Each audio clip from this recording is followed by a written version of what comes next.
going for a choke cherry walk.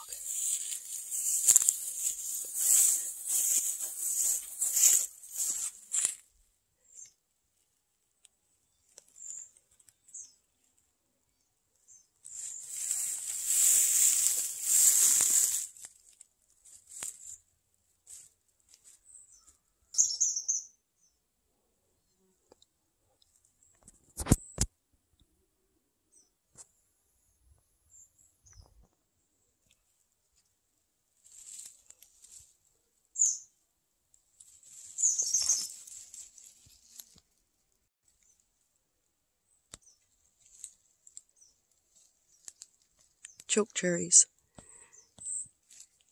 I'm going to get into what they're about to me.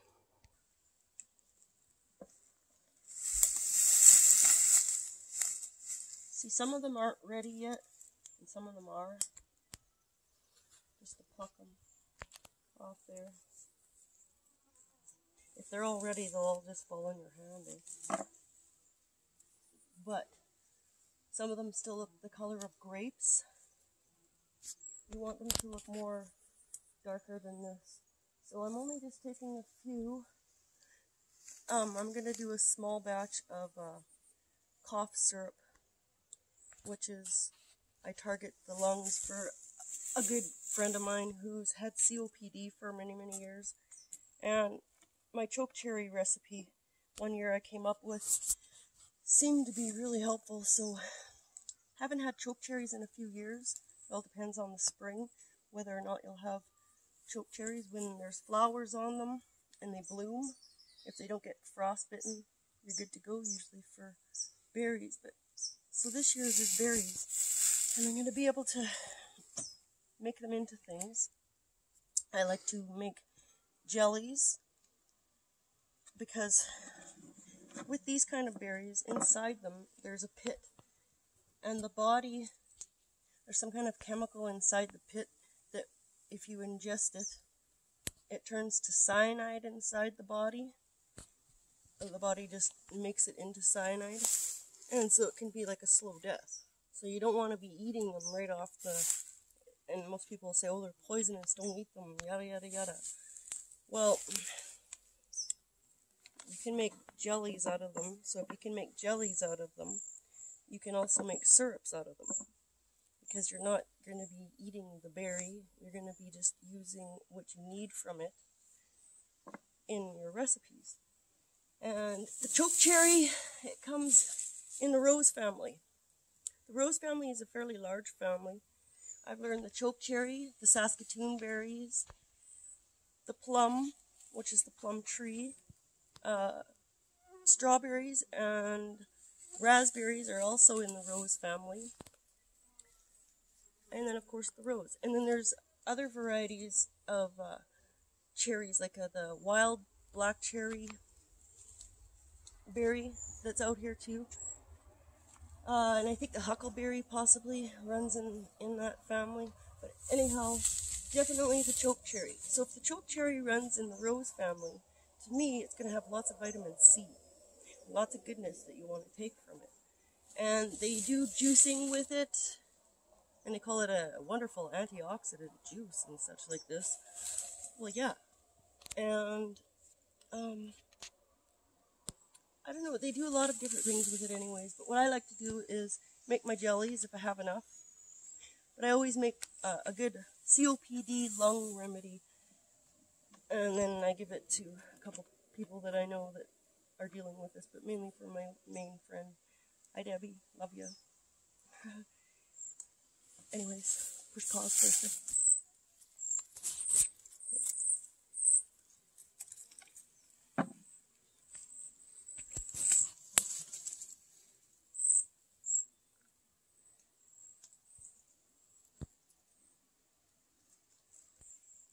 So I'm going to pluck a few more, and I'm not going to include the recipe in this video, just because I want it to be more about choke cherries, but then I started rambling. So anyhow, I'm going to pluck a few, and I just wanted to talk about the choke cherries and what they're good for, and mention the cyanide deal, how your body actually turns it into cyanide.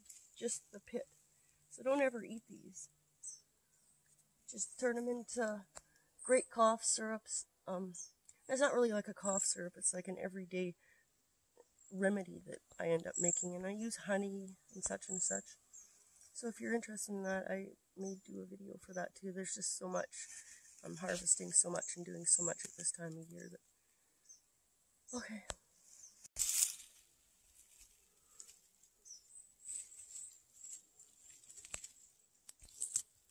These are even kind of still not quite ripe, and they'll just keep getting darker. But I want to do a batch up here pretty quickly. They also make choke cherry wine. They make choke cherry wine out of this. There's another one I know about. I know the Indians used to use it for pemmican and stuff, and they say that they used to just use the roots and the leaf for tea as well.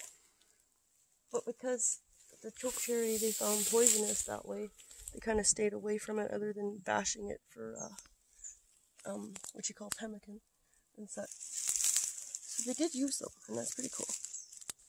Here's some small ones on a different tree. See, most of these are not quite ripe yet for me, but I need to do an emergency batch. So I'm taking what I can. I'm just going to do a smaller batch of COPD cough. Okay, here's some that are in full sun up closer to the house. And most are in between half ready and almost ready. Oh, here's some nice dark ones. Right here.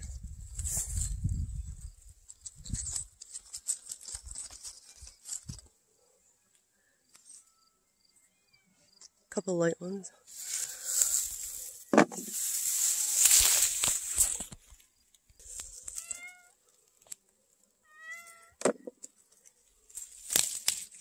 And then, see, they'll come off pretty easily.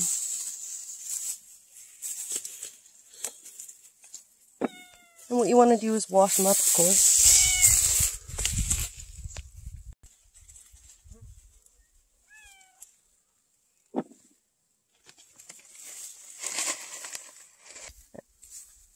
And you can go out in the wild and get your own. This is wild cherry bark. Purchased at the store for a good deal in the winter. Which I can throw the bark in as well for cough syrups and stuff, because that was more commonly used. But I've come up with my own recipe, and I like to use the actual choke cherries.